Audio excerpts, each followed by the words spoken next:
Hello, good afternoon. And it looks like we are going to call the meeting to order at 2:01. And I'll ask Sylvia to take a roll call. Sheriff Darren Balaam. Lorraine Venuto. Here. Charlene Bybee. Here.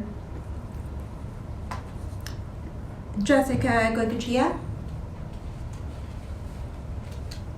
Here. Sarah Porter. Here. Rhonda Lawrence. Here. Leanne McCauley Larson.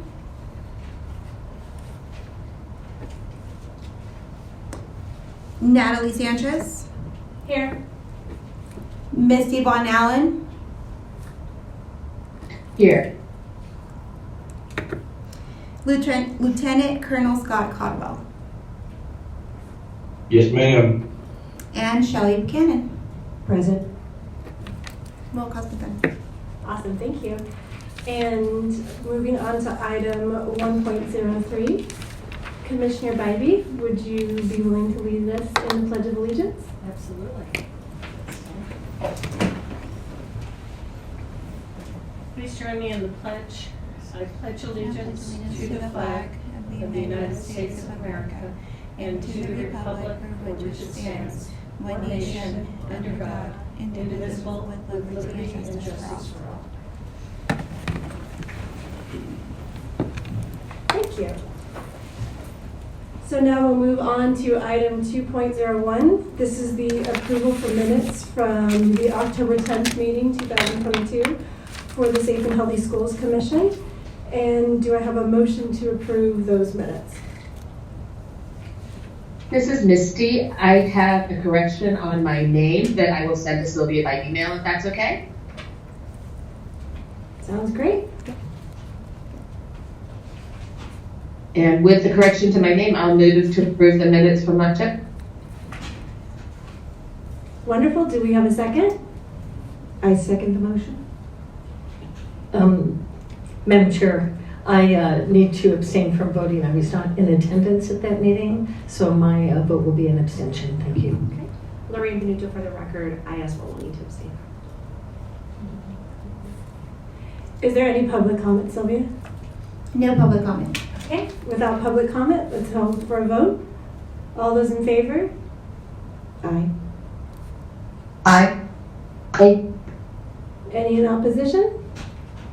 No? Great. Motion passes. And it looks like we can move on to item 2.02, which is an update and discussion for the safe routes to school, including events associated during the 2022-2023 upcoming school year. This item is for information and discussion only, and I am happy to present Jennifer Iverson and Officer Pate to lead us in that. Thanks for joining us today. Thanks for having us. I'm Robbie Pate, Safe Routes Coordinator for the school district. I'm Jennifer Iverson, Safe Routes to School. So we wanted to come in here today and just give kind of an overview of what our program does, what it has done, and what our future plans are. It's been about a year, I think, since we've met with you guys, so we kind of want to start from scratch, just let you know what we do and then what we want to do moving forward.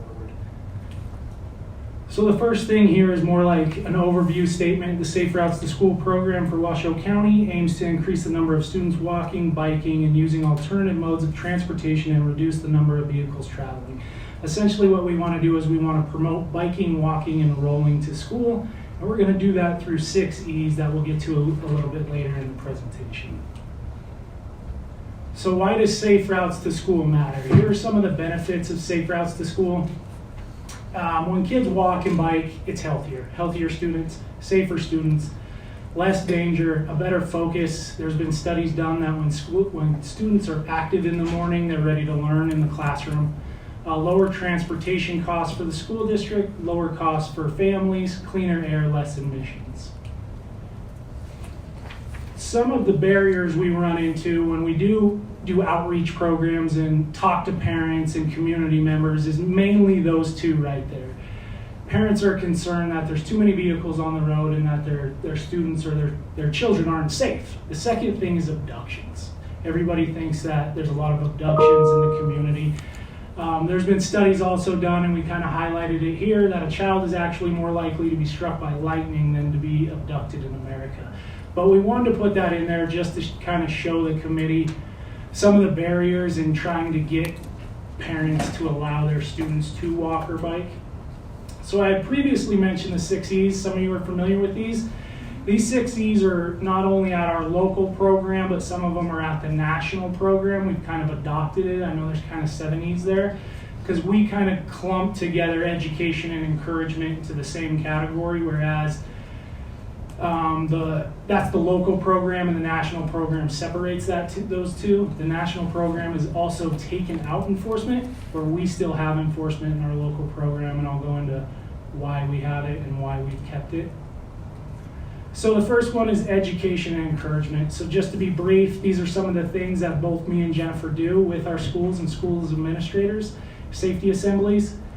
Those are huge, getting into the schools, talking to the students, talking to the administrators, coming up with plans, both safe parent pickup and drop off, as well as how to get kids to and from depending on the demographics of where they're coming from.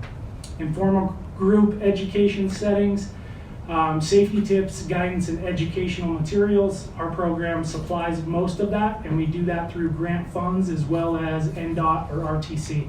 We get a lot of donations from both of those groups. An example of that would be this year in the new Proctor R. Hug High School. That was a huge deal. It's a huge school. I think it still has an enrollment of somewhere around 2,400 students. That was going to change not only commuting in the mornings and afternoons for our average community, but also increase a huge amount of pedestrian traffic in that area that commuters weren't used to.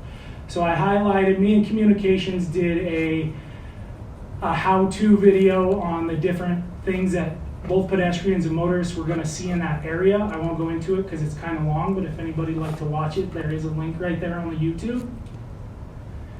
Engineering is another huge E for the program, and it's kind of self-explanatory. It's putting in curbs, taking out curbs, making connectability through our neighborhoods, whether there's barriers by fences or developments, everything like that. So what we do there is we work with the county and both cities, Sparks and Reno engineers, to try to navigate those things. We also work with our local capital projects anytime we need something at our schools, if that's curbing, crosswalks, bike racks, skateboard racks, or any type of signages. Maybe a new principal wants to change the parent pickup and drop off, we would use those. Enforcement, real self-explanatory. I don't know how the national program took this out. I don't know how you can expect to put a 15-mile-an-hour speed limit in a school zone and then not enforce that school zone. So enforcement is still a big piece. We work hand in hand, and we have really good relationships with both Reno PD, Washington County Sheriff's Office, and Sparks PD to kind of fill in that piece. Evaluation, we do that through a lot of different methods. It's probably something we need to work on, but when we do implement something, we need to know if it works or it doesn't work. And we do that through mainly tally sheets. We've also done it just by outreach programs, talking to parents, talking to schools. Equity is another E. We need to make sure that we're highlighting some of our older legacy schools. Those seem to be where we have the most problems. We don't have the infrastructure at some of those schools to accommodate the growing communities that we have here locally. We also need to keep into consideration any ADA requirements. We do have students with special needs that do try to walk and bike to school. Events, it's not one of the E's, but it's how we get our message out there. And we'll go into more of kind of the events that we've already done this year and now we plan to do in the future. This kind of just shows, this stat is mainly the bottom bubble there. We want to show that 20 to 30% of the morning rush hour traffic are parents driving their students to school. If anybody here in the room has students in elementary schools and you picked up your kid, it is sometimes chaotic. And that's what we're trying to reduce because it seems to continue to grow. That's an overweight or obesity chart. Again, I kind of already touched base on the physical aspects of walking and biking and how that could lead to a more healthy lifestyle. So some of the events that we've run throughout the year, and we try to keep it in line with the national events. As you can see there's National Walk to School Day. This year we had to move that because the National Day fell during fall break. Can't really have an event when the students aren't in session, so ours was done on October 12th, where I believe the week before that was the National Day. We also have Nevada Moves Day, and then our big walking to school, and then we're implementing walking school bus, which I'll touch on in a second here. So that's kind of just a slide of what I just discussed on the events that are held nationally that we try to keep in line with. That was our Pat Baker Park and Walk to Duncan. I don't know if anybody in the room attended that event, but it was a huge success. And what that essentially is we bring in a lot of different people. We hand out a lot of education material. We bring in parents and students, and we show them why it is important, and then also give out safety tips for our students on how to walk and bike safely to schools. Another event we participated in this year was the Trunk or Treat at Trainer Middle. That was held on October 27th. That actually allowed me and Jennifer to make contact with over 500 families. There was a ton of people there. We were able to give out bike helmets, fluorescent hats, traffic safety workbooks, pencils, and just communicate and talk to students. We didn't take that opportunity to do the evaluation piece, but some events that we have done in the past, it's a perfect opportunity to evaluate how many kids are walking and biking. So some of the programs we're looking forward to and we're working on right now to implement is the walking school bus.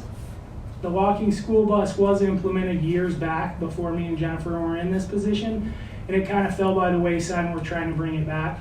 So if you're confused on what that is, these bullet points kind of give you an understanding.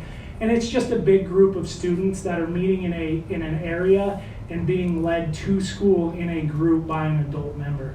And so some of the community concerns are, as I don't want my kid alone walking, that alleviates that. High visibility, obviously if there's a group of 15 or 10 kids, motorists can see that a lot better than one kid, especially in low light conditions. And it also puts an adult there for any other necessary needs.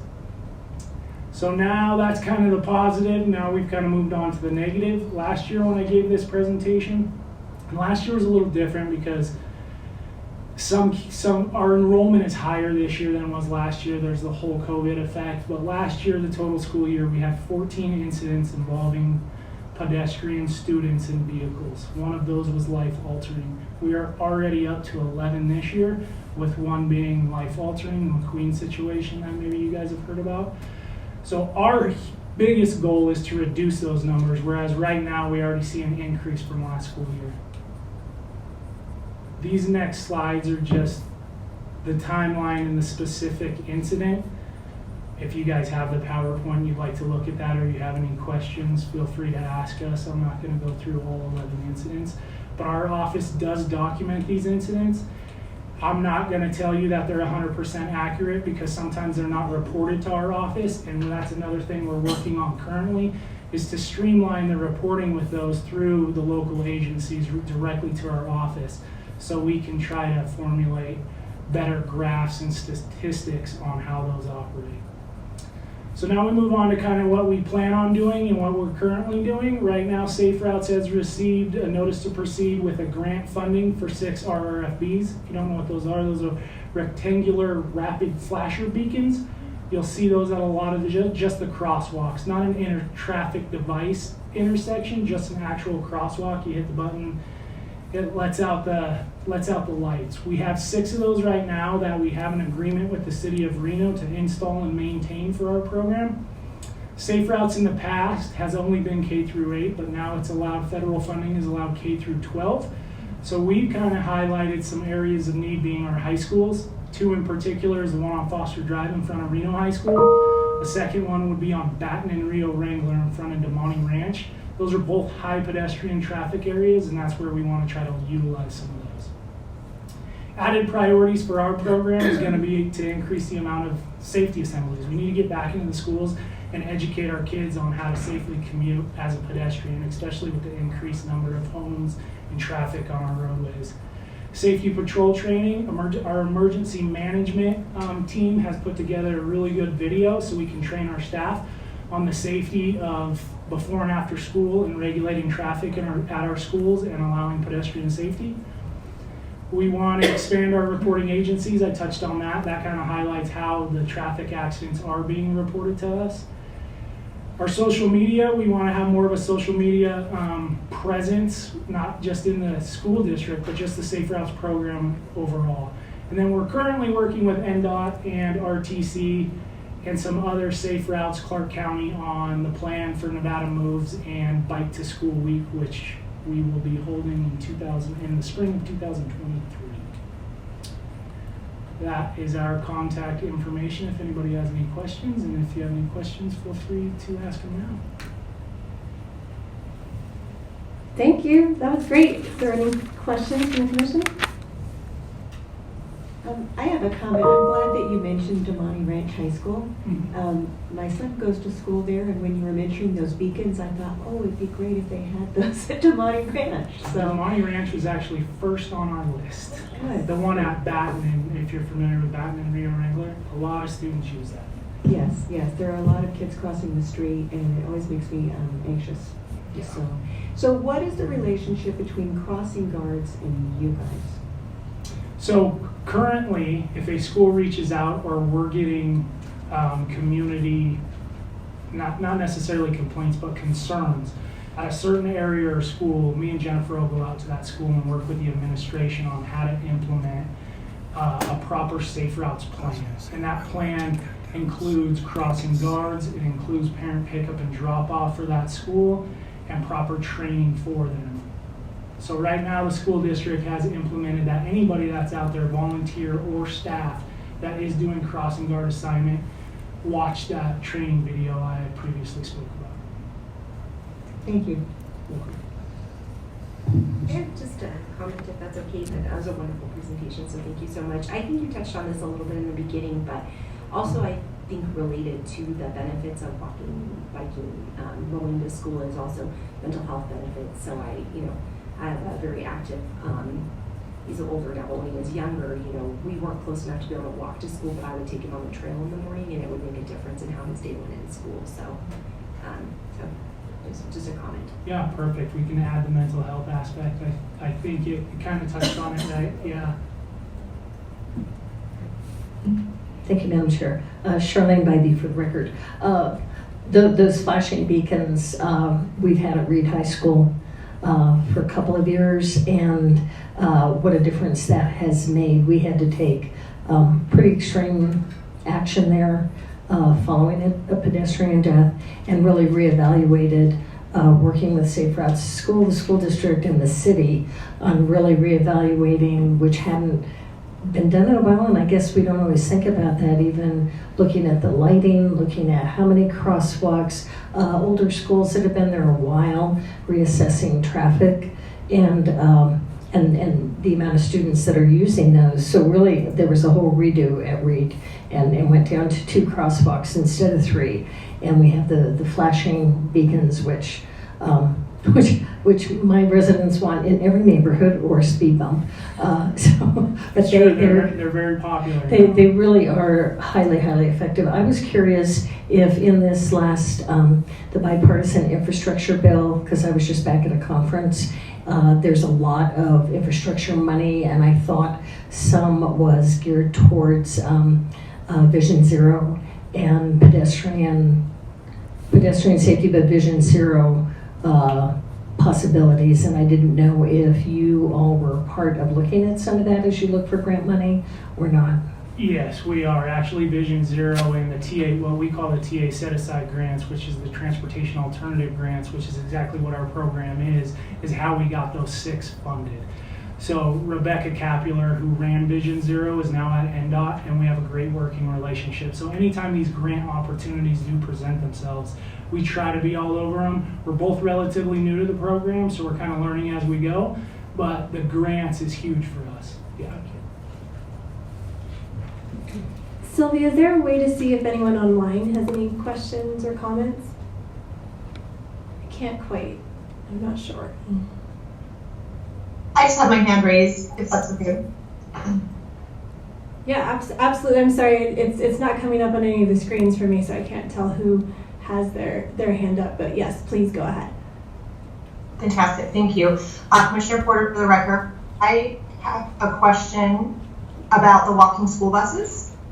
And I love this idea, but do you have it where it's because of for certain elementary schools, right, you have bus service? So are you trying to promote that only within where you would not qualify for bus service? Like it's too close to the school? So currently we're going to do a pilot program, and we discussed this very thing, and we think that using a school as a pilot school that maybe does not have bus services is where we're going to start, but that's not where we want to stop with it. We want to actually use it at a lot of different schools, whether they have bus services or not.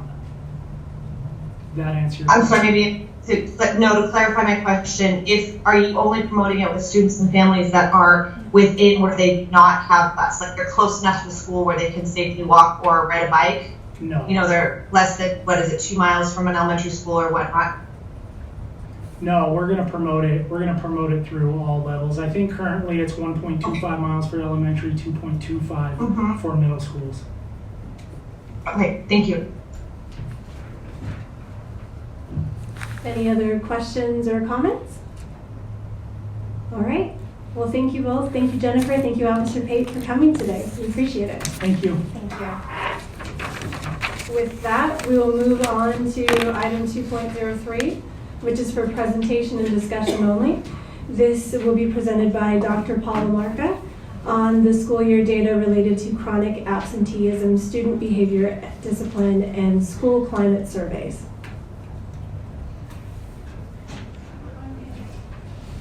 Thank you, Vice Chair Sanchez. For the record, Paula Marca, Chief Strategies Officer.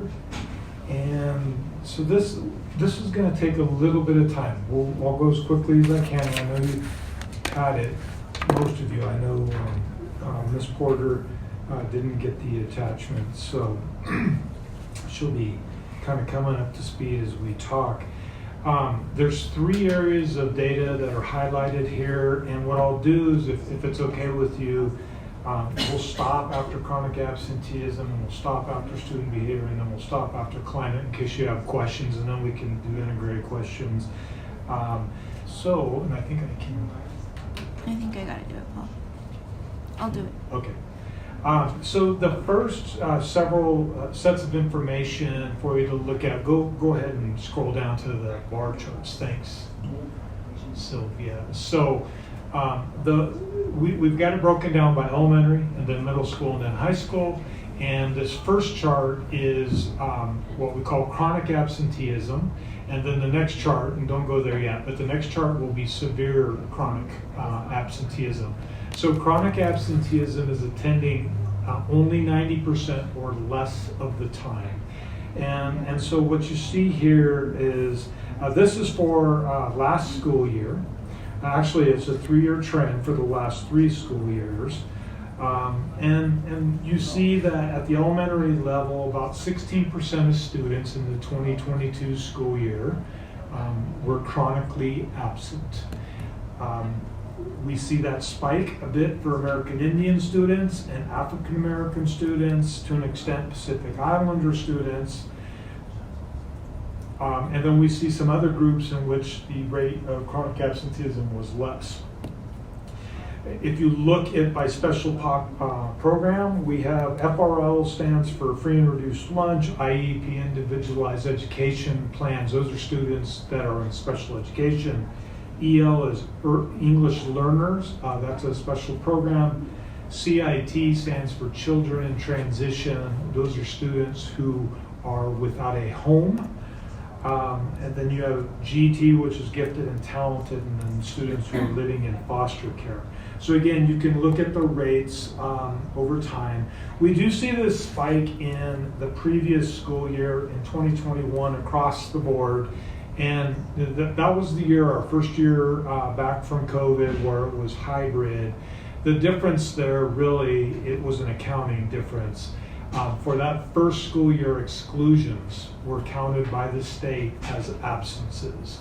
So if a student was excluded because of either being in contact with someone with the virus or having the virus, that counted against their attendance. And that's been corrected, and so you see that we've kind of returned. The rates are way too high. Let's go to the next slide. So this is, and down to the bar chart, this is severe chronic absenteeism, and so this is 80% or less.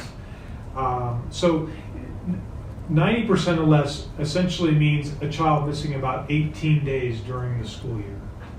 So 80% would mean that they've missed 36 days during the school year. That's nearly 2 months when you consider, instructional days. It's a significant amount of time.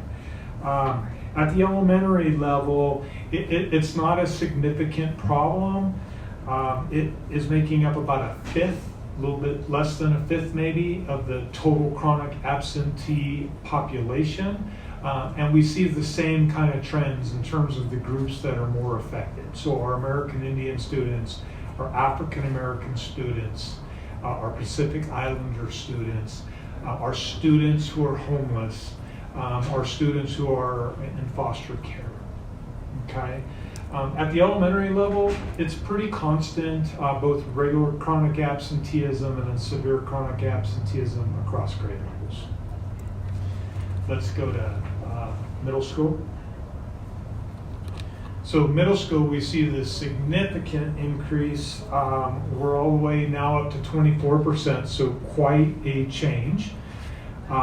Same patterns that you will note among the different student groups. We look at CIT, we've got nearly 60% of students last year were severe or chronically absent. 35% of students living in foster care, etc. If we look at the grade levels, what we begin to see here is increases by grade. So 6th grade, 7th grade, 8th grade, and we have slight upticks in terms of chronic absenteeism. This is a critical issue. I was just reviewing some research today. 6th grade is this incredibly pivotal point that we need to focus more attention on. You can go to severe chronic absenteeism. So here again, we see that the rate of severe chronic absenteeism is going up actually at a faster rate. So they're making up about a third of the chronic absent population. So before it was about a fifth, a little less than a fifth of that population. Now it's up to a third. Again, the same differences between groups.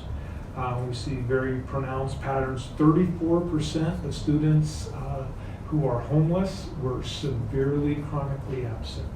When we consider all the other factors that are affecting these children, this is alarming. This is a problem for us. And the grade level data, same kind of a phenomenon. You see it with each grade level, it ticks up a little bit. Let's go to high school, please. So now we're all the way up to 37% chronically absent. I sound like a broken record, but our American Indian students, our Hispanic students, our African American students, our students living in poverty, our students that are living without a home, students in foster care, they're all above that district rate, which is way too high to begin with. Grade levels, you see it again. It seems to just every grade level, it increases. 31% in 9th grade, 46% in 12th grade. We go to severe chronic absenteeism. Again, we're talking about half of the population is severely chronic. Like half of the chronic absent population is severely chronically absent, so they're missing, upwards of 2 months of school. Same differences between groups, and again, we're seeing the same trend across grade levels. I want to pause and in case there are any questions right now, but one thing I do want to state is one of the things we are trying to do a better job within the district, and I think we can do that here, is there is some danger in talking about these sets of indicators in isolation from one another. And I hate to say it, but the picture just gets worse when we look at all of these things. I guess what I'm getting at is there are probably some underlying issues that are affecting attendance, that are also affecting behavior, and that are clearly affecting academic performance. But this is a definite area of need, absenteeism. So with that, are there any questions, probably technical questions? We can come back and talk about everything at the end. Lorraine Benuto for the record. I did have a question. So I wasn't obviously able to see all the data at one time, so I may have misinterpreted it. But globally, absenteeism increases as kids get older. That's the finding, correct? Yes. And then is it for specific ethnic groups it gets worse, or does it seem to hold that same consistent pattern as it does for the district overall? I was trying to understand. Thank you for the question. Very good question. The pattern is pretty similar. So, but I haven't done an analysis specifically on that. So the rate may be increasing a little bit more. But by and large, what we are seeing is from elementary to middle to high, significant increases, and at pretty much every grade level, once you hit 6, steadily goes up. And that's true with severe chronic absenteeism as well. Thank you. And across the board, it's sort of disproportionate, affecting some groups more than others. And there's a lot of factors contributing to that. I have a question. Have we looked at comparing our rates with other large counties like Clark County? We have. I can say confidently that Rochelle Murillo, the Director of Interventions, has looked at that data. I don't have that data here to share with you. I do think that we fare pretty well across the nation, but I would say that this is a crisis across the nation. And I don't know at this point if you want me to make observations or just wait until the end of the presentation, or? It's up to the chair, I think. I think you can make an observation I'll on, go for it. yeah, on Okay. this part. I was looking at this data earlier, and a couple of things that I noticed, and you can tell me if I'm wrong or not, but I'm sure you would agree that the fact that we had hybrid learning for middle school and high school kids, that directly impacted attendance, especially during that year, and it has a carryover effect. And from what I can tell, that interruption of consistently going to school every single day, that's maybe why we are seeing this continued high absence rate at the secondary level and not at the elementary school level. That's my observation, but you can tell me if I'm wrong or not. And then another thing that I noticed is that if you really look at the difference between the district average and then if we look at special populations, there were 2 groups that made significant jumps from middle school to high school that were significantly more in growth, the difference between middle school and high school. And that was the EL population and the foster student population. The EL population, the severe absenteeism rate went up 5 times between middle school and high school.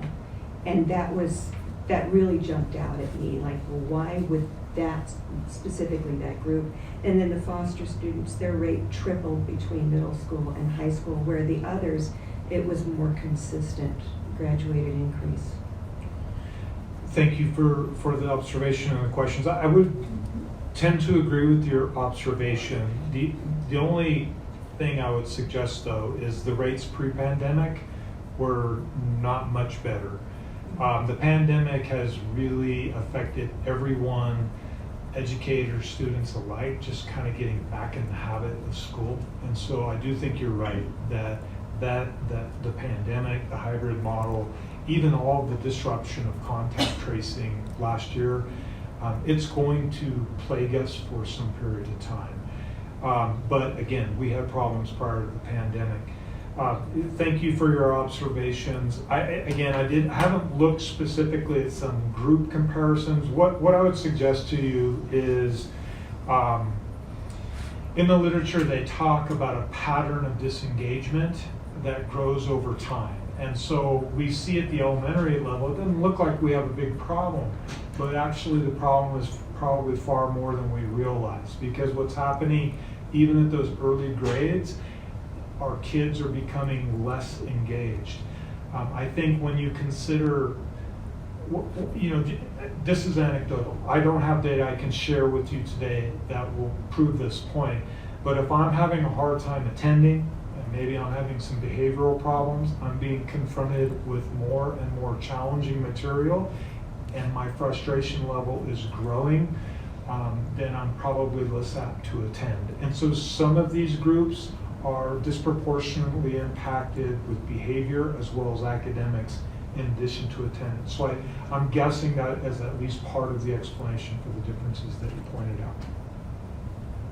And I don't want to go on too far, but you're right. As kids reach high school, I mean, if you're 2 grade levels behind, and then as you get farther and farther behind, you're going to see that difference most drastically at the high school level. So, Go ahead. Charlene Bybee for the record. Paul, so as you're looking back at this, and I would agree, obviously the pandemic, the last couple of years have really skewed a lot of information. I mean, we're not back at a normal year. The full impact of what COVID and those disruptions, we really can't even, we're just gathering data to see where that took us. But I'm curious, looking pre-pandemic, so looking back 5 years. Years ago, I was on a student advisory or attendance advisory board. I was a parent representative on that way back in the day when they first had the Sparks High School had the online credit recovery program that was launched. I mean, we're talking years ago, but I'm curious because that was all about attendance and a lot of partners, stakeholders coming together to see how we can make a difference. And the online recovery, which was new, was tremendous. And looking at ways of engaging kids, because you talked about them not being engaged, and kind of kids don't go to school, especially high school.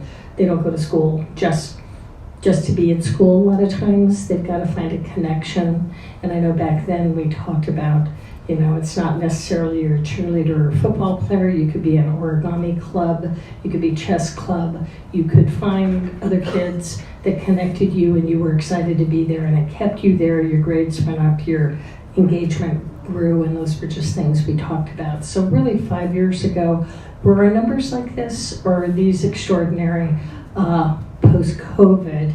I'm kind of trying to get, relatively speaking, where are we now compared to maybe 5 years ago? I think what I would like to do, I'll make a quick comment on it, but I will try to pull some information and share it with the commission so that you can actually look at that. I want to say that 6 years ago, things were as bad or worse than they are today. And I'll tell you part of the reason for that is while absenteeism has always been a significant issue, people weren't calling it chronic absenteeism. They weren't operationally defining it. They weren't setting kind of a threshold of 90% or 80%. There was less attention to it, and when there's less, if you don't inspect something, you get bad results. Okay, so I actually think at the time you're talking about where we opened up regional programs where kids could go at night, that was a strategy, and that strategy's gone away. The attendance was so poor that it just didn't prove to be an effective strategy. I think we're at a point in time where we got to reconsider some initiatives to stimulate attendance. I appreciate your point about extracurricular activities. When we look at engagement, we really kind of look at it in 3 windows. Just getting to school, and part of that is helping families understand the critical importance of attendance. Then it's really being engaged while you're at school. So pedagogical strategies that are inclusive, that are differentiated, that make learning fun. So a child wants to be in the class, bell-to-bell instruction. But then what's critically important too is after school activities. It's sort of building that sense of belongingness where, I am a Lancer, I am part of this school. And sometimes that comes more from clubs or athletic participation or participation in band or choir than it does from, your math class. So I will try to get more lengthier trend information for you guys to take a look at. Just one quick comment too. I think it's really interesting because that is the developmental period at 6th grade that you see everything just spike. So I would imagine that the historical data follows that same trend too, because that's your increase in behavioral problems. That's where it's harder for parents to keep eyes on kids, that kind of stuff, where your peers become even more influential. So. Yeah, the difference in Washoe compared to maybe some national data is we're slower to get on the 6th through 8th kind of plan. Most of our middle schools up until about 5 years ago were 7-8. So there's this kind of confluence of things, right? So there's the transition just from the elementary, very nurturing environment to the secondary environment where a kid has to kind of deal with multiple teachers. There's identity formation, there's adolescent development, and then there's the harder content. When 6th grade was with the elementary schools, the content probably wasn't quite to the where it is when you have 6th grade within the middle school and you didn't have that transition yet. So we might not see the same trends, but from the literature, 6th grade is the pivotal point in time. So let's move to behavior. Is that okay? Wait. So Dr. Margaret, let me Yeah. Yep, Jessica. may I ask a question? Yeah. When we're looking at these numbers, is there a determination between excused and unexcused absences? And I apologize if I missed that. You didn't. It's a great question. So what will probably be shocking to all of us, because we're all, some of us are older than others, but all of us haven't been in school for a while. There's no such thing really as an unexcused absence in our system any longer. It's basically all absences are okay until you get to this threshold of being chronically absent. Now in the last legislative, so that means if you have to go to the doctor, that doesn't get a special excuse. Now in the last legislative session, there was a bill that was passed, and so if we get a note from a healthcare worker that excuses a child based on a physical impairment, a mental health issue, we code that as excused within our system, but the federal government does not agree with us at this point. So that still is counted against chronic absenteeism. The issue is that at first it seems ridiculous, right? Like we should be able to say that a child shouldn't go. I don't think that's the point that's being argued. What they're arguing is once a child misses 10% of the year, there is likely going to be a gap of knowledge that occurs. And that's regardless if there's a good reason for those absences or there isn't. So that's the difference. So no unexcused absences, basically. This is Rhonda Lawrence for the record.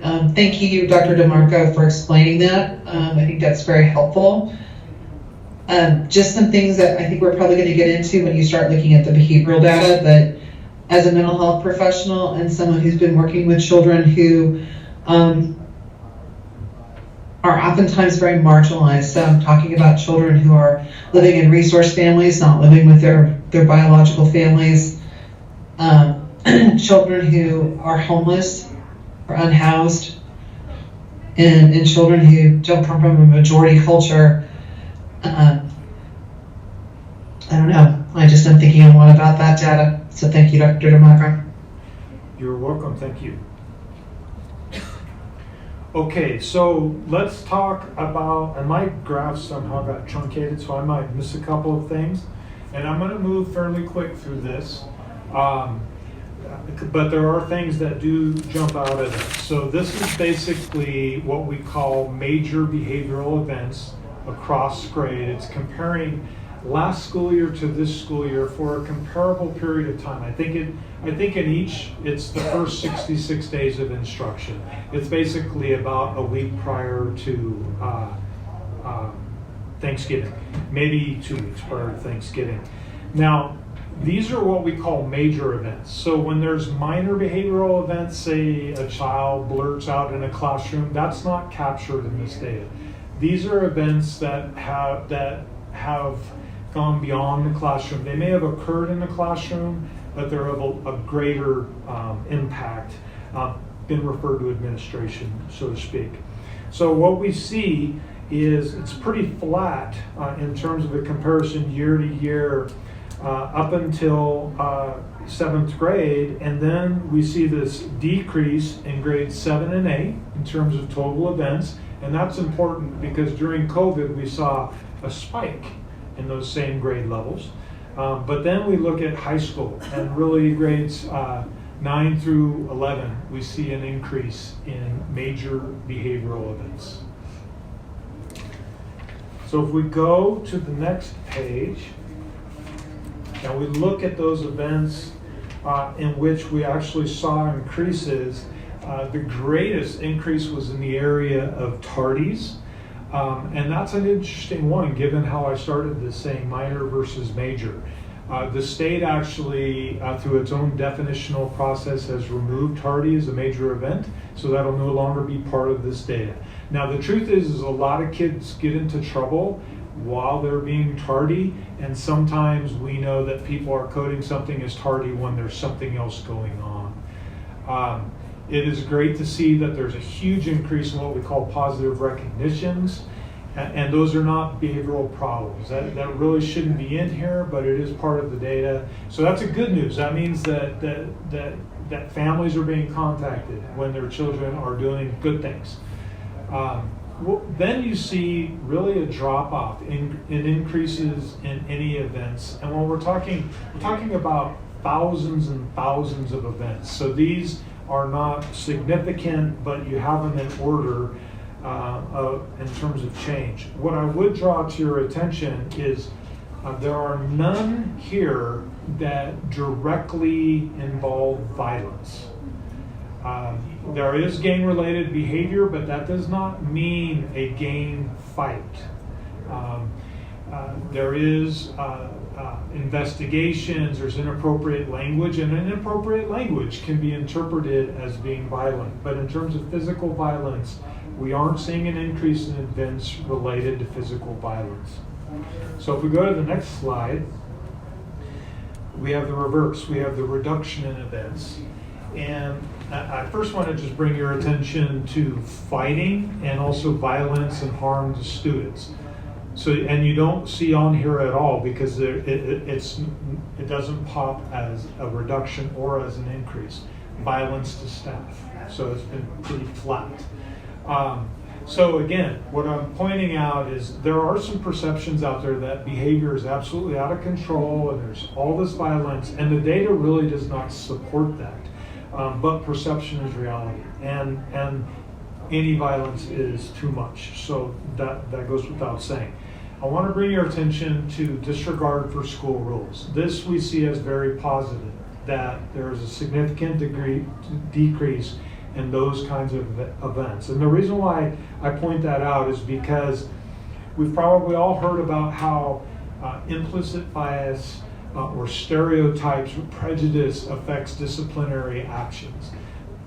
There's data that would suggest nationally and in the past within our district and the state that the apparent effect of bias is greater when you have ambiguous event codes. Disregard for school rules is ambiguous. It's sort of like insubordination.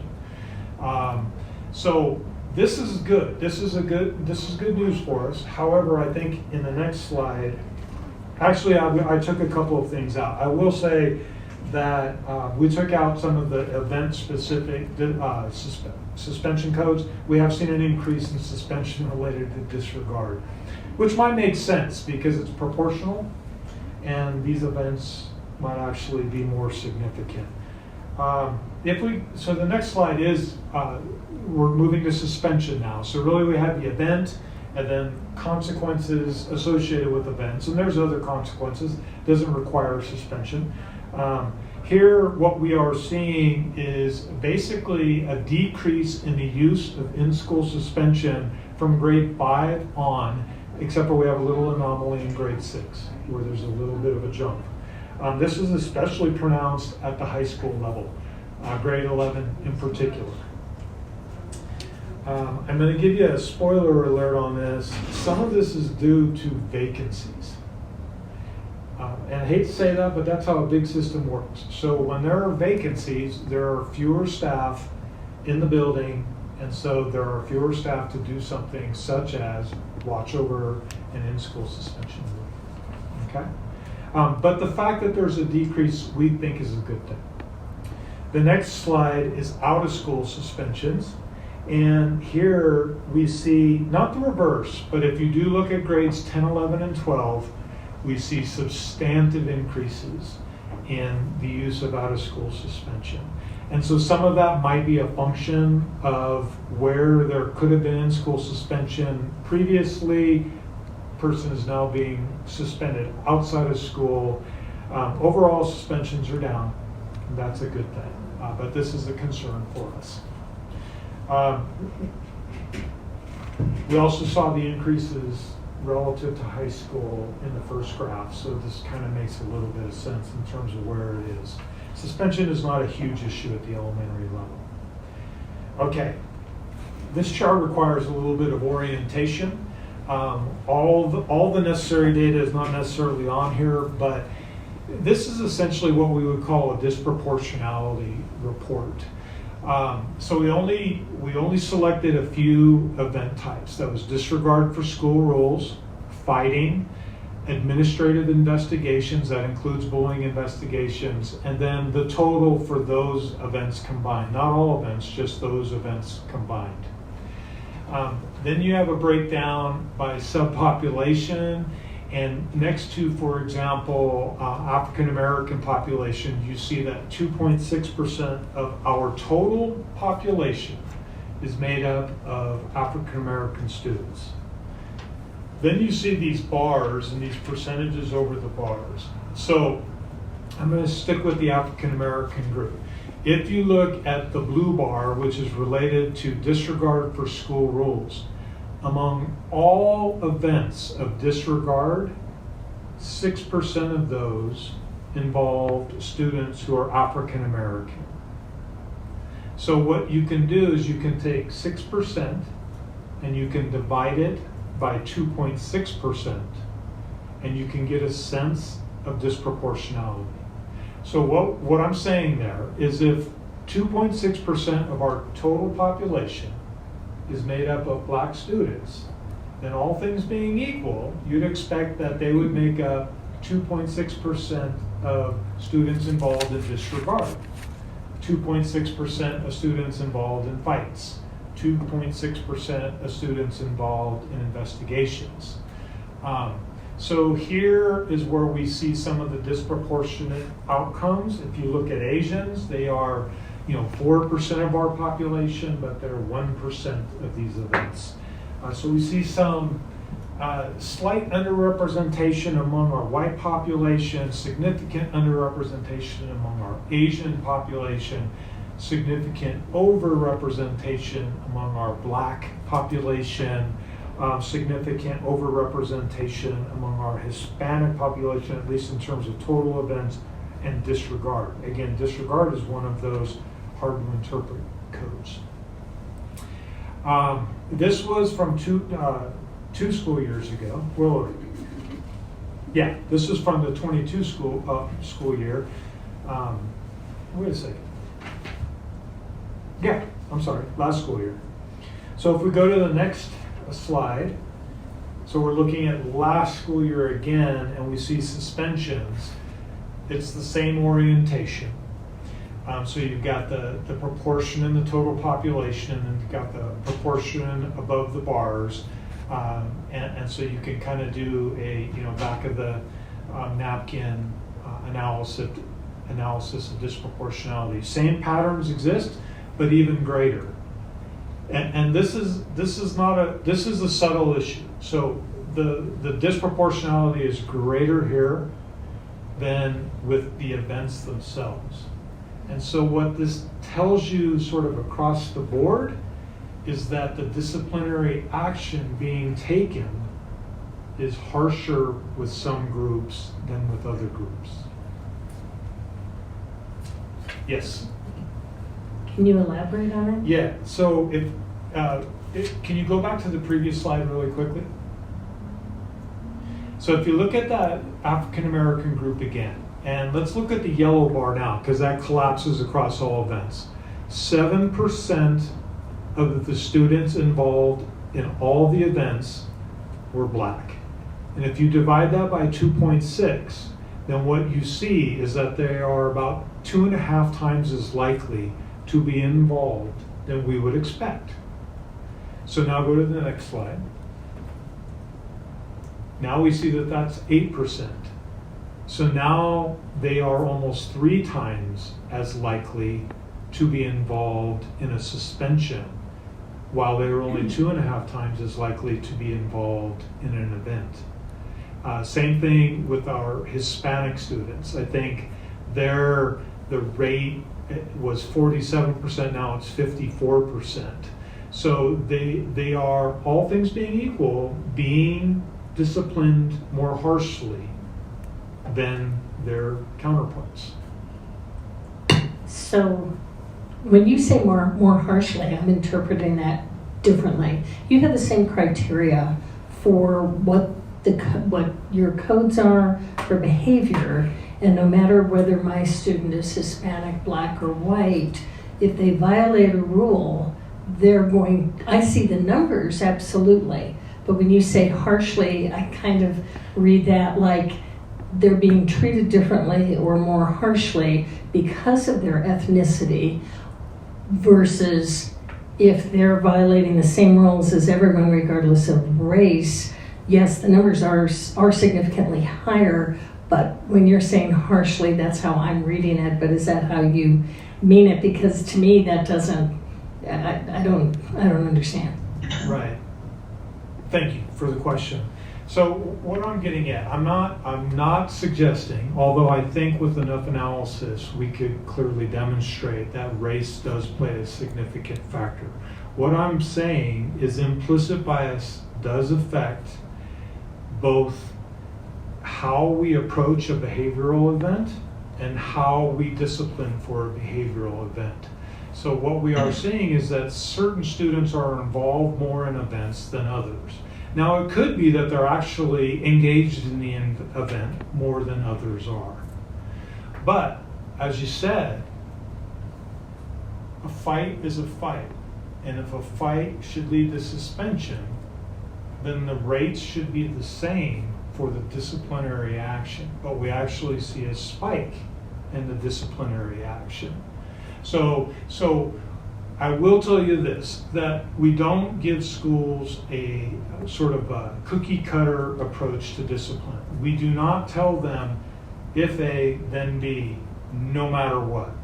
What we say is if A, we recommend B, but you have to use your professional judgment because we're here and you're there and the event is occurring there. So we don't know, for example, if self-defense was involved in the fight. We don't know how, from our angle, we don't know how severe a fight was. So the administration does have to use their professional judgment. But I can tell you that based on the data, this is an area where we're very concerned about the effect of implicit bias.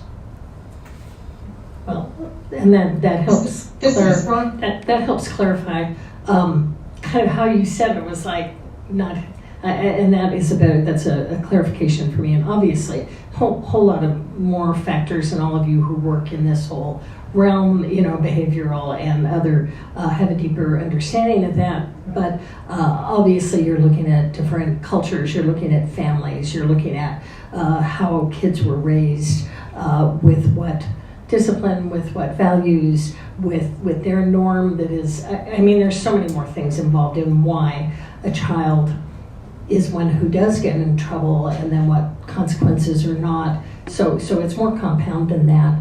But, and I get the differences and I understand that clarity helps me some, but I still at the end of the day, yes. And so I guess moving forward, what are the remedies for with all kids?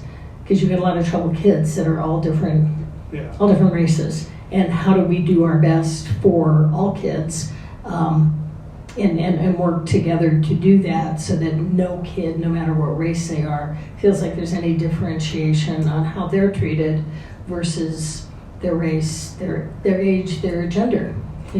I just want to say really quickly too, so I see Rhonda has her hand up and Commissioner Venuto, so I'm going to go to Commissioner Venuto really quickly before we... Thank you so much, Commissioner, or Vice Chair Sanchez.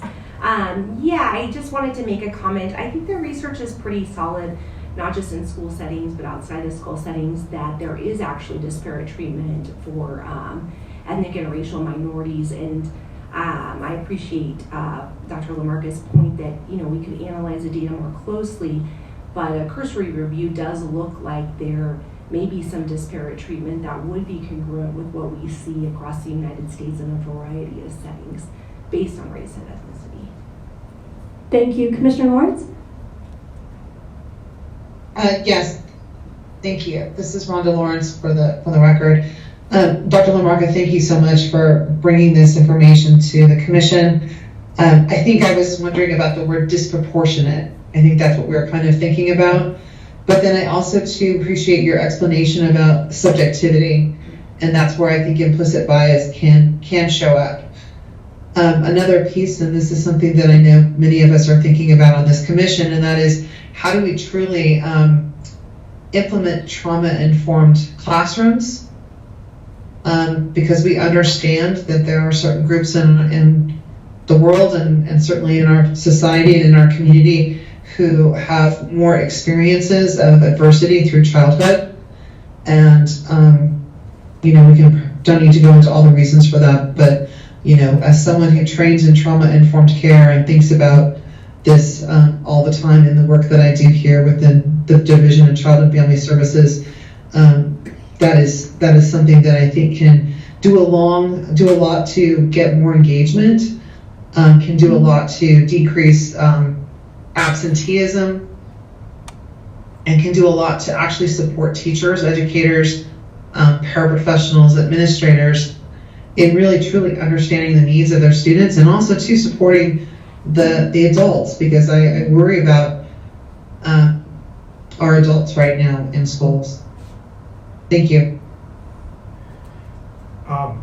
Thank you very much for those comments. And Ms. Bybee, if you don't mind, we'll talk a little bit about some of the next steps after we get through it, because I don't want to lose that question. It's critical. That's why it's the only reason why we should be talking about the data.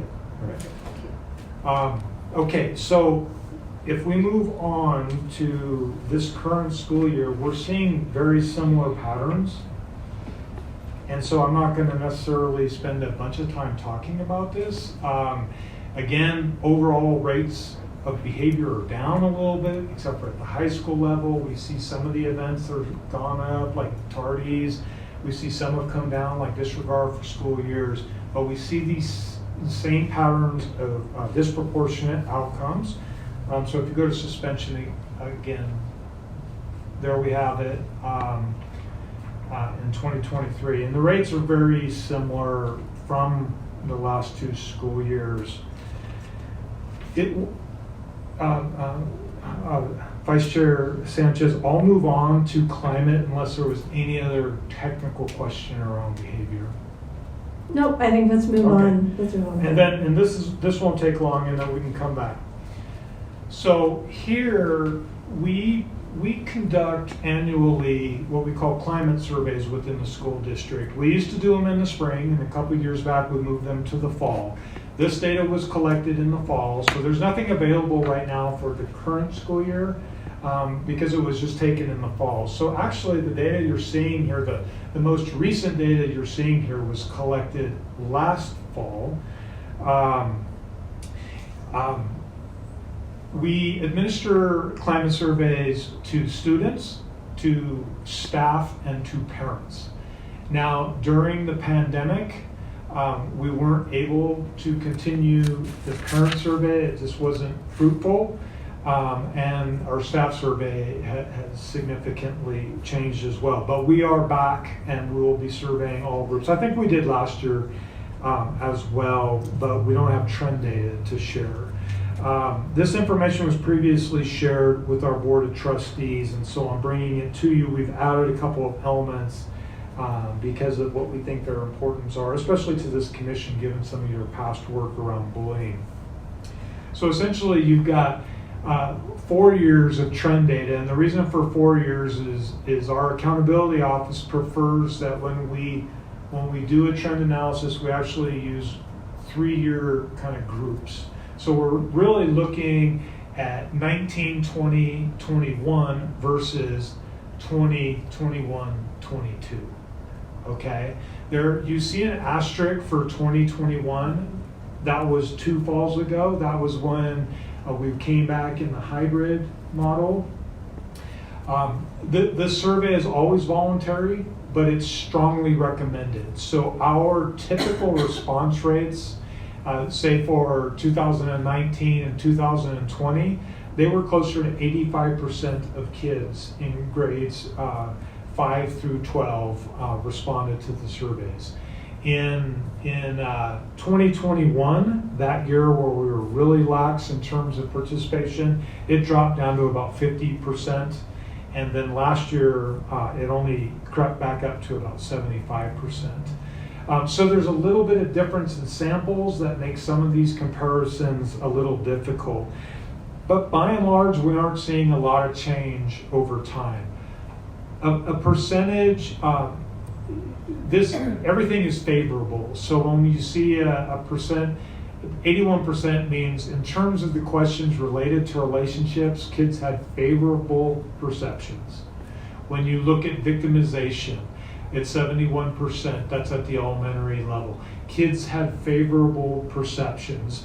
For that particular variable, and for all of these, and you have that kind of cheat sheet at the back, there are several questions that contribute to each one of these.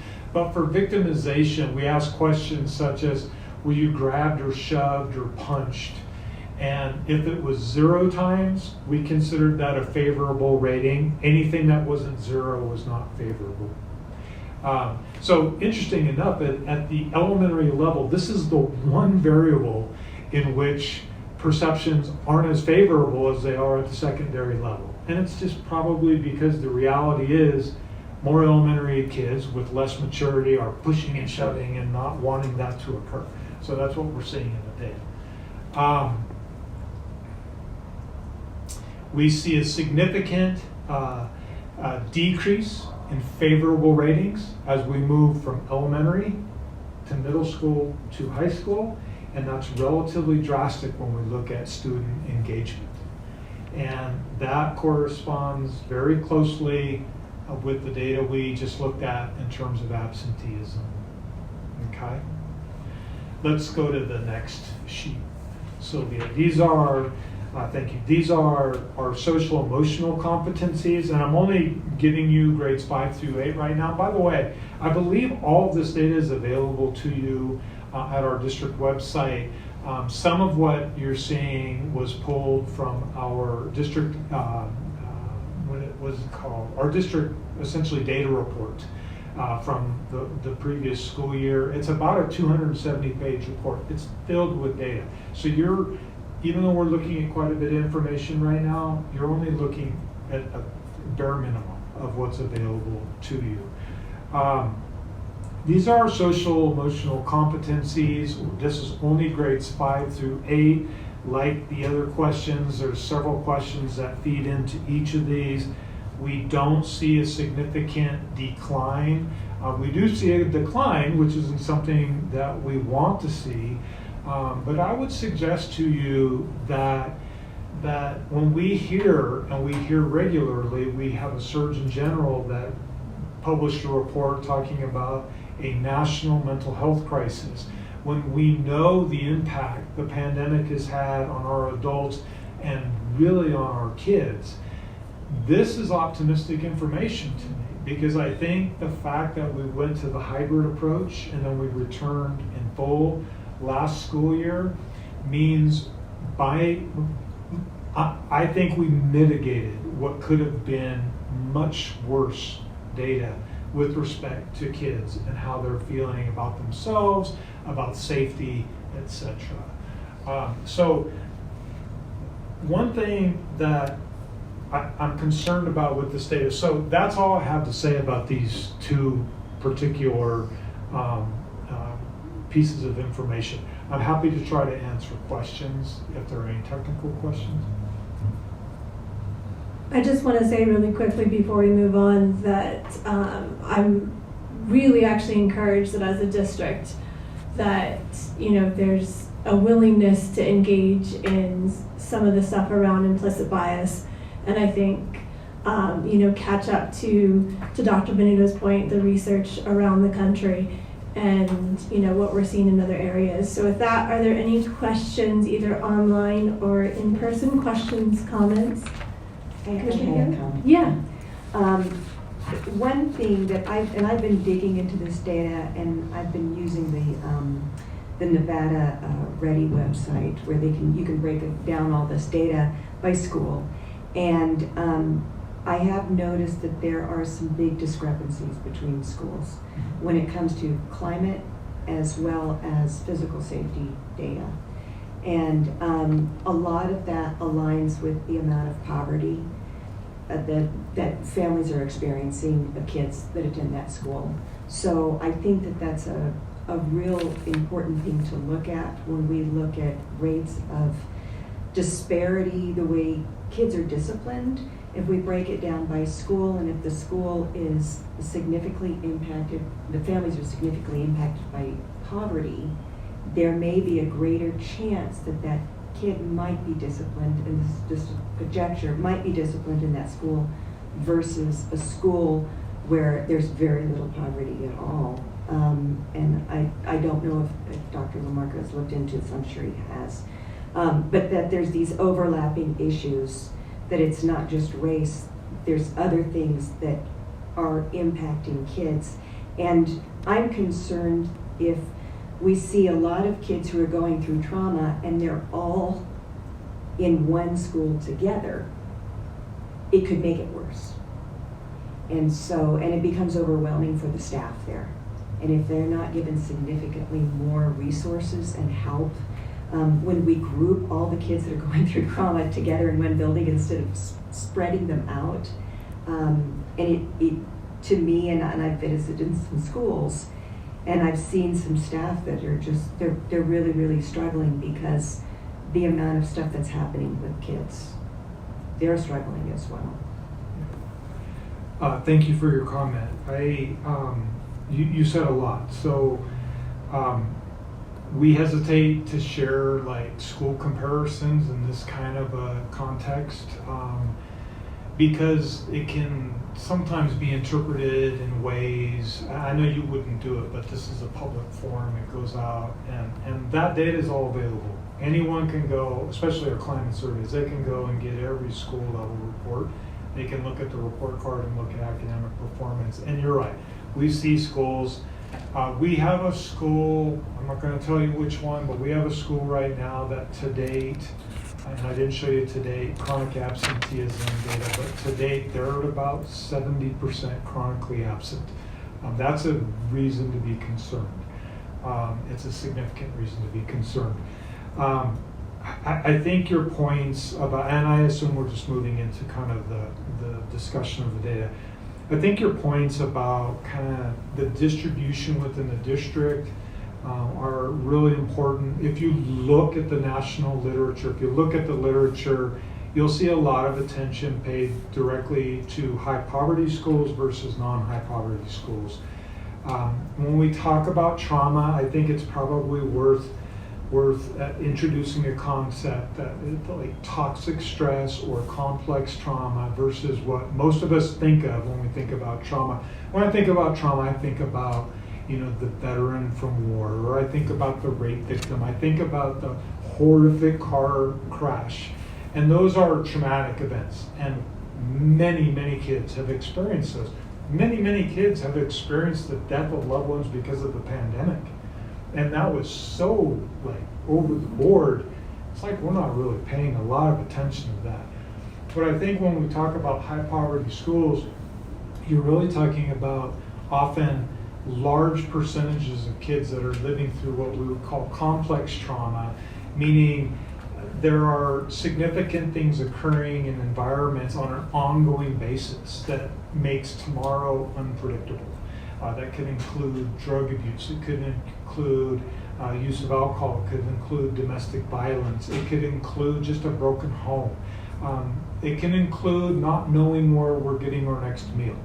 So huge needs. And so one of the dangers in looking at data is sometimes people will go, well, look at that school versus that school, and it's like they're not dealing with the same student population. So it's hard to make those comparisons. Your point is well taken. And I know that Rhonda Lawrence also commented on trauma-informed practice. And I think that Ms. Bybee also used the term differentiation when you were asking her question about what steps are next. So I think I had mentioned that when we look and think about student engagement, we really kind of think of three windows. It's getting kids to school, it's engagement while they're in classrooms, and it's sort of extracurricular engagement. I think most of what we're looking at, I believe, is related to engagement and then over time disengagement. I think that we're seeing at the secondary level, we see increased behavior, we see increased attendance problems, and I did mention this before. What we're seeing is increased levels of frustration. Being told enough times, not in a mean way, but how many times, at what point when a kid gets enough test scores back or assignments back, do they internalize, I'm not a good student, I'm a failure, when maybe some of it is gaps that they have very little control over. So it doesn't surprise me that these things get worse with grade. I do believe that there are a variety of strategies that we need to use. We need to better communicate with our families, and you're going to see some of this in your next conversation, but we need to better communicate with our families regarding just the critical importance of a child being in school every day. I think too often, especially at the elementary level, people kind of think, it's not that big of a deal if they miss a day. Kids are resilient, they'll catch up. And probably it's a little more forgiving at the elementary level than middle and high school, but we're also developing patterns of not attending and thinking it's okay. So I believe there needs to be huge information campaigns to families just around attendance. I do think we need to communicate with our families more around toxic stress and trauma, and how, again, kids are resilient, but we can do things to protect them and to increase that resilience. We don't have to wait for it to just occur naturally. And as we talked earlier, boy, if we don't do some of that work by 6th grade, we're in a world of hurt. At the instructional, those are just some ideas. At the instructional level, we expect folks to include all students. That means that every child ought to see themselves in the curriculum. Every child ought to see themselves, if it's not in the core curriculum, in supplemental materials that are being used by teachers. And unfortunately, some of the bias that we see in terms of this data, those are the faces we don't see as often in the curriculum. Okay. Inclusion also means relating with students. You talked about some cultural differences that might exist. A teacher has an incredibly difficult job. They need to form a personal relationship with every child that they serve in order to optimize their learning. That's not easy, because we're all different people, and they don't have to do it all on day one. but it requires intentional kind of behavior, so the forming of relationships. Differentiation really means that you need something that's a little bit different than Natalie, and Natalie needs something that's a little different than Sarah. And how do I know that if I don't have a relationship with you? Once I have that relationship, then I have to have the pedagogical knowledge and the content knowledge in order to give you what you need versus what you need. And so there has to be differentiated instruction. Relevance. Boys, and this is going to be stereotypical, and we're already talking about trying to fight against stereotypes, but boys like rocks. So if you want to teach them to read, give them a book on rocks, And I'm being facetious, but you do have to do that. You have to find out what's interesting to a particular child and at least supplement the core with something that might get them turned on, get them hooked into school. That's sort of during the day. Visibility of administrators. I will tell you the pandemic has wreaked havoc on the ability of our principals to do anything but manage their buildings. Our principals spent more time contact tracing last year than doing anything else. That is not their job, but it was a health crisis, so it was their job. They have to be walking, be visible, they have to make connections just like the teachers. They have to be able to help coach a teacher to do these kinds of practices. Then we talk about these extracurricular activities, and we need to find as many possible ways to invite not only our students but our families into our buildings as possible. If you want a child to feel like they belong, then they're going to want to make sure that mom or dad or whomever their guardian is also part of the family. And we do a really good job of that at the elementary level. We're a much better job of that at the elementary and the secondary level for some natural reasons. I mean, the kids are younger, people are more concerned. I mean, Mr. Pape's discussion of, at that level, safety, parents being very concerned. We see that more at the elementary level. But we have to, our home visit program that Delisa Crane talked to you about previously, some of our other engagement strategies with families, those are absolutely critical just to build that connection. I'm telling you, without these conditions for learning, and this group has been talking about this for years, without creating an environment where kids want to be, it's kind of good luck with academic learning. You're certainly not going to get as much academic learning without the conditions as you will with the conditions in place. So I'm excited because Dr. Enfield, our new leadership, the strategic planning process, I think we are going to return to some real prioritization and need, to real honing of the initiatives we think are the highest yield strategies to get to some of these outcomes. And quite frankly, I think as a district we're a little bit flat. We're really kind of riding on a strategic plan that was built under the direction of Heath Morrison. It went through some revisions at times, but really it was that strategic plan. That's like 13 years old at this point in time. So I'm excited. That plan was written in 2010. We've kind of been on it. And that, for any of you who have done strategic planning, 3 to 5 years is probably, outside window. And I'll shut up, and I think you got questions. Go ahead, Commissioner. Yeah, this is Commissioner Lawrence again. I guess what I would say is I do want to piggyback on what Dr. LaMarca is talking about. There are clear evidence-based methodologies and models for how to implement trauma-informed care in classrooms. And I guess the one thing I would really highlight that has the capacity to really change is they call it reflective practice. And so I'm going to be speaking again from my specific expertise in working in early childhood and supporting early learning programs and childcare programs, because those programs are really hurting right now for many of the same reasons and have the same struggles that older children have. And what we find is that when we do a lot of not just training, but training where we then go in and we have the time and we have the space and we have administrator buy-in and we have top to bottom buy-in, and we're able to provide time and space for the adults in classrooms and the adults in schools to really get together and think about and talk about the unmet needs of children that they're teaching in their classrooms, children in their schools, that it really supports those adults. It decreases turnover, because we know that that is something that's really struggling right now with schools in terms of filling vacancies. It creates a culture where adults want to be. And when you have that kind of culture, then it's easier to create a culture where children and their families want to be as well. So it's this parallel process that we think a lot about in therapy. And I know Dr. Gonzalez is probably nodding her head in agreement.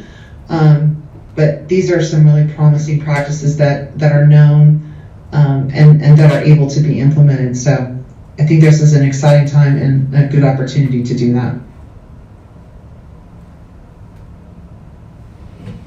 Thank you, Commissioner Lawrence. And are there any other questions? All right. Thank you, Dr. Lamarca. That was very comprehensive and very interesting. So yeah, thank you for that. So our next item is item 2.04, and this one is for possible action. Discussion and possible action to consider, approve, and or revise the draft of potential goals and objectives for the Safe and Healthy Schools Commission for the 2022-2023 school year.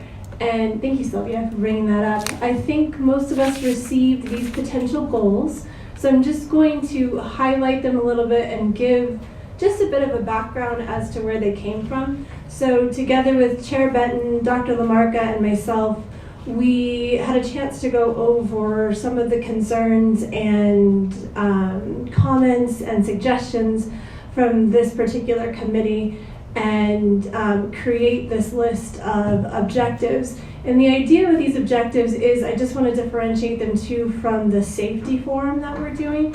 These are the overall objectives for this commission. And really, since we've come out of the pandemic, give us an opportunity to kind of to move forward. And I think really piggyback on what Dr. Lamarca just presented as a means of things that can really be guiding forces for this committee. So we'll be anxious to hear everybody's opinions and thoughts. I'm going to summarize them just real quickly. That the Safe and Healthy Schools Commission will build the capacity of schools and educators to partner with and engage families on emotional safety and physical safety of students. So this looks really at the engagement strategies that have been presented to us during the course of this commission from Delisa Crane, from Communities in Schools, and really finding ways to partner with, and I think really show some of the expertise of some of the folks that are on this committee. There's lots of different members from this community that I think would really be helpful, whether that is helping to partner with Parent University and getting parents engaged, not just at that elementary school level, but that middle school, high school level, partnering with our Family and School Partnership Department to create other toolkits for the schools to use for families to better understand things such as safety procedures. And if you had a chance to watch those videos are on what happens during a code red, things of that nature. And then really just, again, trying to engage families. The second objective we talked about doing was to build an understanding of the relationship between the factors, including student belonging, inclusion, connection, and school safety. So this also speaks to, I think Lieutenant Caldwell had brought some of our attention to some of the physical safety concerns that he's brought up around some of the school buildings, as well as some of the emotional safety. Again, do our kids feeling safe, protected, and included in their school environment? And setting up yearly and biannual training standards to look at crisis and emergency management. These goals were also created with the idea in mind of what district resources might be available to this commission and what things might we have support for, and how we can really partner with and hopefully not add too much work to an already strained set of different departments. And I'm trying to think if there's any other really big things I wanted to draw your attention to. Oh, and these ideas were really also came out of early commission talk this year was, should we do multiple safety forums? And is there room, is there space for that? And there really, in terms of asking staff, that there really isn't. And so this is a way to continue to get some of the messaging out that this forum might feel is important, this commission might feel is important. So with that, I open the floor for possible. And I do just want to clarify, just based on our policies on the committee's authority on things, because you are a board committee, a lot of this is just going to be, these goals would be then recommendations to the board for approval, because this board, or this committee cannot sort of direct staff, and it cannot, do some of these action items. That has to be done by approval of the board. So a lot of these would be recommendations for them the board to consider. So I just wanted to clarify that as part of this. Perfect, yeah, we don't need to be overreaching, so thank you. So with that, any questions, comments? I have a comment. This is Commissioner Benuto for the record. I really love number 2 because there's this focus on understanding the relationship between factors including student belonging, inclusion, and connection, and school safety. And then there's this focus on both physical and emotional safety. And I think that circles back to the discussion we had earlier on, the students, the data that Dr. LaMarca essentially presented that did demonstrate what looks like some disparate treatment across ethnic and racial minorities. I don't know how this could be incorporated or if it should, but I think one way to ensure inclusion and emotional safety for all students is kind of focusing on equitable treatment. And so I would see that kind of as an important component there. And then also ensuring that, I think the school district has this built in, but also ensuring that people understand the effect that implicit bias can have on people's behaviors. So that's my comment. Thank you. Shelley Buchanan. I had something that I would like to add to our goals, not in regards to what's already done, but I would like to see our commission present to the board a list of recommendations or a list of priorities that the boards can look into in regards to safe and healthy schools. I think that they are looking to us and they rely on us to vet a lot of stuff and ideas. And given all the information that were presented, I think we're in a good position to provide a short presentation and maybe come up with a short list of recommended priorities for the school board. Sarah, I'm also looking at you with that, how that I functions. guess we would need a more clear, outline of what you mean by what those recommendations. There would need to be topics that if you were going to present to the board. So if that would be kind of part of your goal, is to bring forth to the board recommendations. You would need to specifically outline the subject matter of those recommendations for then the board to work on for that presentation,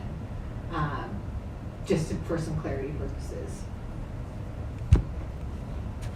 Shelley Buchanan again. So you're saying that we could not come up with 3 priorities. So for example, priority focus on disparities in discipline. That could be like one priority for the district, so for example. But that could, but then if you're giving a recommendation, what do you want the board to actually do with that priority, right? I think the purpose is to say, we feel this is an important subject matter, so then some recommendation to the board of how to, what kind of action item you want them to do with that priority, rather than just say adopt a priority, right? Okay, I'm sorry, I'm trying to get a little clarification in regards to what we need to do. But we don't want to overreach to tell the district what to do. So anything you are doing here, if you think that there's, some sort of action, it would have to be a recommendation to the board to act, right? You can't say, we direct the Office of Strategies to do X, Y, Z, because you cannot direct staff. you could say, we're going to make recommendations to the board that the Office of Strategy should do X, Y, Z. And then the board can consider that.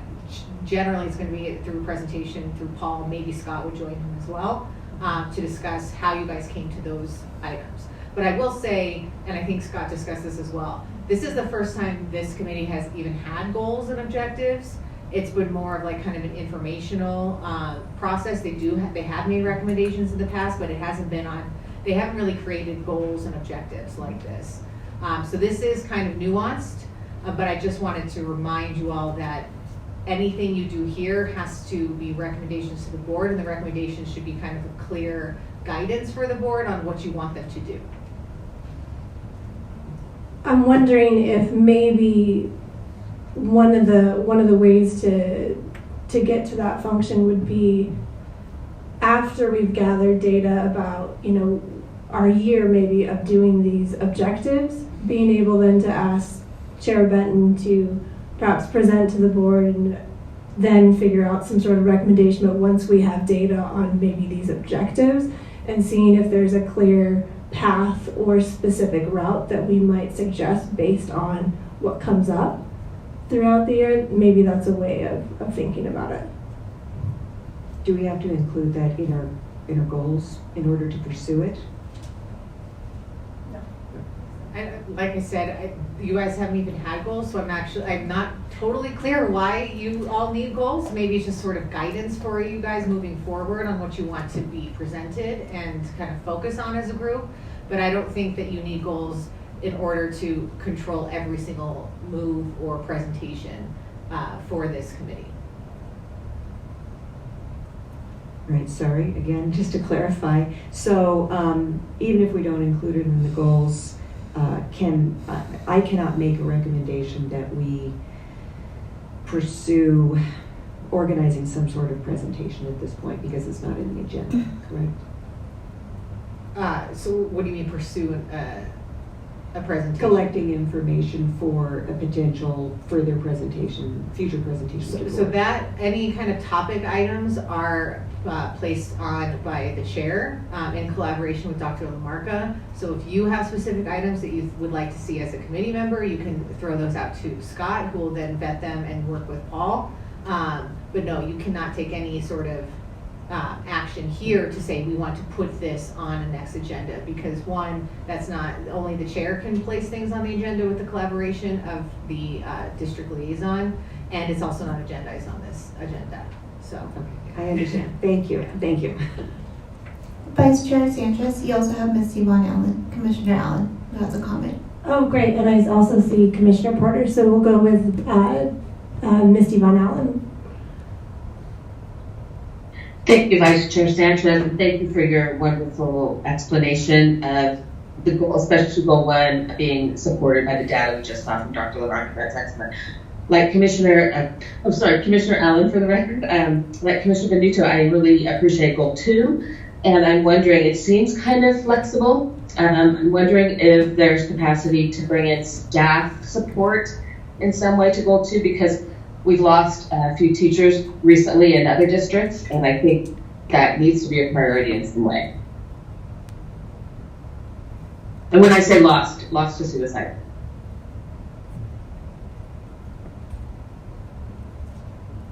I think we can put that on as a possible, as something to look at, but again, not recommending staff toward fulfilling any specific role. But it sounds like Commissioner Allen, I'm just trying to parse out, so you're saying you want to make sure that we are talking about potential mental health concerns for staff? Exactly, paying attention to staff wellness as well as the student engagement. I think it goes hand in hand. So I absolutely hear that we can't make those direct recommendations, but goal two does seem to be a good place for that fit. Okay, so supporting staff is just what I'm going to make a note of.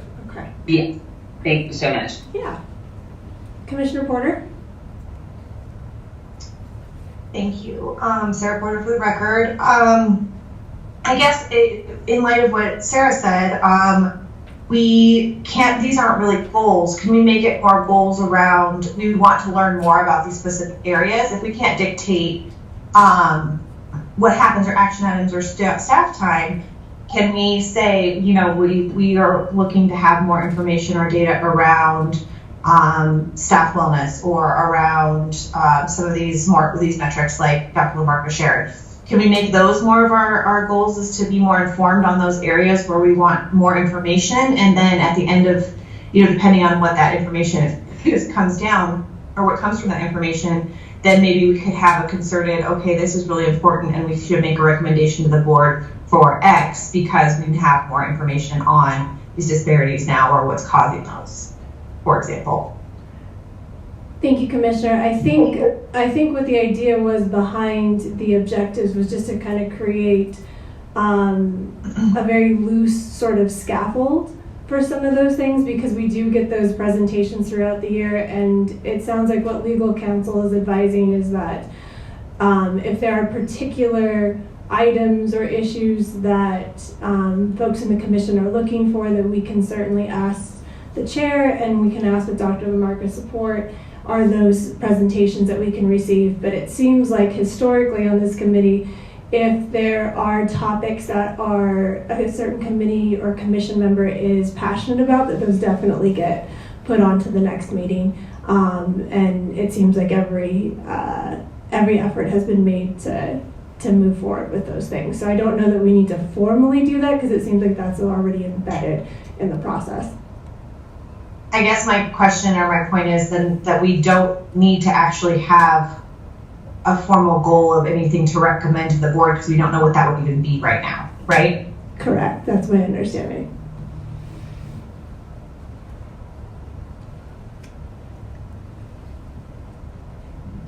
Charlene Buggy for the record. So being a member of this commission since it began, Misty Vaughn Allen and I are the lone two remaining soldiers on this commission.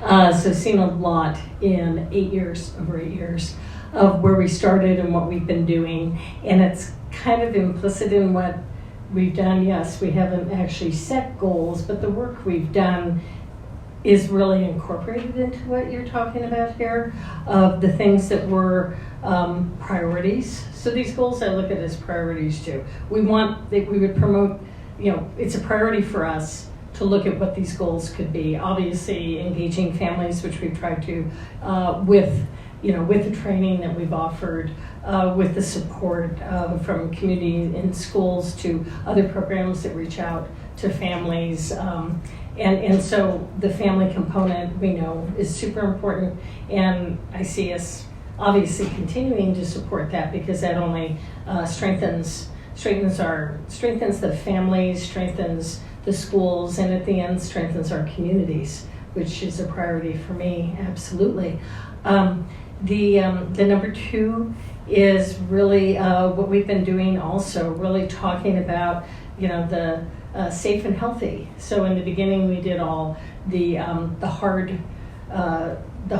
security, Columbine locks and single point of entry and perimeter fencing. And our focus in the very beginning of this commission was really on all how could we physically strengthen the security at our schools. And then we branched out into looking at social emotional, looking at bullying, looking at suicide, looking at the soft strategies for physical and emotional safety. So I think number 2 really does encompass kind of what we've done all along, maybe just putting it in words where we haven't necessarily before. I think the biannual training for crisis and emergency management is really important, because in light of some really horrific school violence incidents. In fact, the last one I was horrified watching, like all of us were, but having sat on this commission so many years, my mind just went to all the training and all the things we've done in our schools and that response and why, and I talked to the chief, because I'm like, well, what would happen here? Could that happen here? Is that something that we settle this up? And could it happen here? What are we doing to make sure it doesn't? So in emergency training and crisis, you learn from we learn from those crises that we all are involved in. I was a flight attendant for 42 years, and every year we did emergency training, so it became automatic. So really, there can't be enough training itself for the emergency management, for crisis intervention, for our staff, for our teachers, for our kids, because then when it does happen, you're ready. And I think that's, you don't want it to happen, but when it does, it prepares you for that. And your outcome is usually better. So really based on where we are here, I don't have issue with any of these. I think it's what we've been doing. It's just kind of articulating what those goals have been. And within that, I think we look at prioritizing like we did, we're not finished with the physical safety things that we started 8 years ago. So door numbering, things that the physical safety is not done, looking at having that completed, and then really how important the emotional safety of post-COVID and just in the environment we're in today, with the mental and emotional health pressures on all of us, even those of us who don't have mental health issues. It's a really tough world to be in right now. The pressures of the last 2 years have taken their toll on everyone, and so that's heightened. That probably goes to the top of my list right now, because the fallout can be the physical safety, can be the violence that occurs. So it's all intertwined, and it's all it's a big lift, but I think working together with all of us having those same goals, we can get there. And the encouraging note is a couple of years ago when the governor formed his group on school safety, Washoe County School District, because we had the group come in from the outside, they did a full assessment. We were so far ahead of anyone in the state and even across the country because this commission had started all that work early. And so that was encouraging. And do we have a lot of work to do still? Yes, we do, absolutely. Thank you. Thank you. Dr. LaMarca, you've moved in. Thank you. I was going to just comment on something that Ms. Porter was saying. Let me say, though, that, and I definitely appreciate what Ms. Montalvo is getting at in terms of commitments. I will say that our Family School Partnerships Office knew that this was coming. Everything that is described in number 1, they are charged with already doing it. And I think that they would actually see it as a bit of a benefit to have a group that might help sort of review material time to time to help keep them on track. With number 2, and I appreciate Dr. Benuto's comment, this really did come from conversations that occurred that included Mr. Codwell earlier at the end of last year and then at the very beginning of this year. And something like this, articulate the balance between hard and soft strategies. To me, that sounds like some sort of a paper, or some sort of a piece of information. And if the commission took that on, and depending on how much commissioners can contribute, it can be a 1-pager or it could be a 20-pager. And then whether or not it ever makes it to like a district website, that would be a board presentation. 3 to me is the one that's the most problematic given what Ms. Montalvo was talking about, because this requires efforts of other departments that haven't reviewed these things. And so we couldn't just willy-nilly say, hey, everyone has to be trained 4 times a year on active assailant. That wouldn't make sense. But I guess what I'm getting at is these things are relatively manageable, and I do think the point was to help keep us kind of on track, so that at the end of the year we know that we've kind of accomplished something looking into the following year. So that's my 2 cents. Thanks. And so maybe even looking at the 3rd one, that can be something where we're continuing to give presentations on, and to legal counsel's point of adding it if we need to, but maybe for simplification reasons, but also to keep us on track, we can look at looking at 1 and 2 as objectives for this commission. So with that, if people are interested in that at all, I will be looking for, since this is a possible action item, a motion.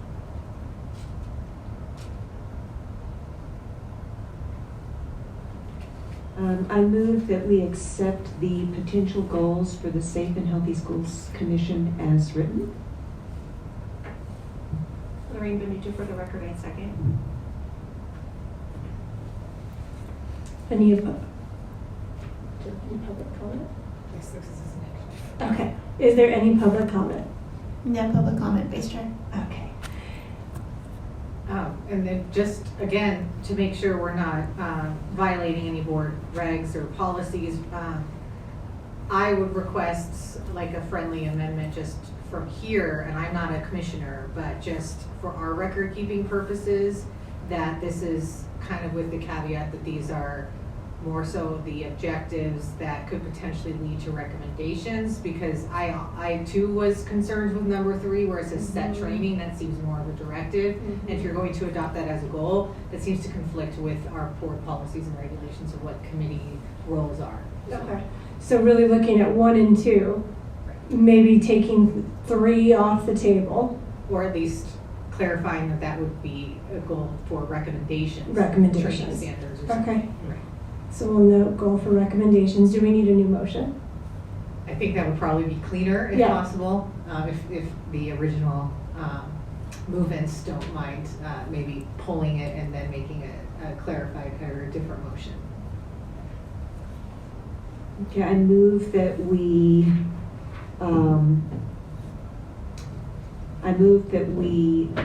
set potential goals 1 and 2 as objectives for the Safe and Healthy Schools Commission as written, and potential goal number 3 will be a I'm sorry, I think I messed that up. Possible recommendation. Kind of a recommendation, kind of goal for the group to consider for the board. I think would be cleaner for to follow our board regs and policies. I'll try it again. Okay. I move that we accept the potential goals number 1 and 2 as written as objectives with potentiality for recommendations, and that we set goal number 3 as a broad objective.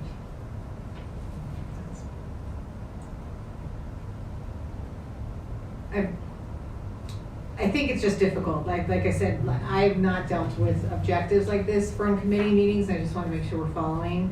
I think that's fine, especially with the way you worded with the 1 and 2, and I think 3.2 could follow that with the caveat that it could potentially be a recommendation for the board rather than an action item in this committee. Yes. Can I suggest something? Yeah.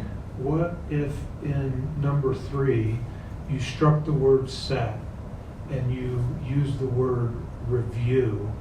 And then what I liked about what you said with goal 1 and 2 is if we do this work, all of this might lead to a set of recommendations to the Board of Trustees. So you leave that permissive, but I think if you made it review the schedules as opposed to set, then you would have the opportunity to say, well, we think we need more of that, or we think we could use less than that. So I move that we change the word set under goal number 3 to the word review. So I think we need a whole motion. I'm sorry, I'm crushing it. Yes, but just the yep. Together. Okay, here we go. And sorry, and before we do all of this, just because, I mean, we don't have to follow Robert's Rules of Order to a T, but if you could just clarify that you're withdrawing all of your previous motions, especially the one that got a second, just so it's just clear that this is a brand new motion and we're not tacking on to any other ones. I move that we withdraw all my previous motions. You actually don't need to move, since you were the movement, just say I am withdrawing all my previous motions. Okay. I withdraw all my previous motions. The new motion, proposed motion, is that we adopt the potential goals number 1 and 2 as objectives that can potentially lead to recommendations to the Board of Trustees, and that number 3, we change the wording from set yearly and biannual training standards to review of yearly and biannual training standards, and set that as an objective.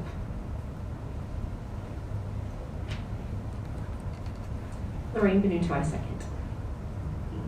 Wonderful. With that, thank you. Awesome, lady. With that, let's have a vote. All those in favor? Aye. Aye. Aye. Aye. Aye. Beautiful. Any opposed? Abstention? Excellent. Okay. With that, I will close that item, and I will, and now we need to move to public comment. Sylvia, is there any public comment? No, Vice Chair, no public comment. Okay. With that, we'll move to item 3.02, which is the announcement of our next meeting. Everybody gets January off. We'll be meeting February 6th here in this building, and then also online. And with that, I adjourn this meeting at 3:57. Thank you. Chair. Thank you, Vice Chair Sanchez. Excellent meeting. Take care, everyone. Thank you. It's complicated. Yeah, it was, Whatever these things.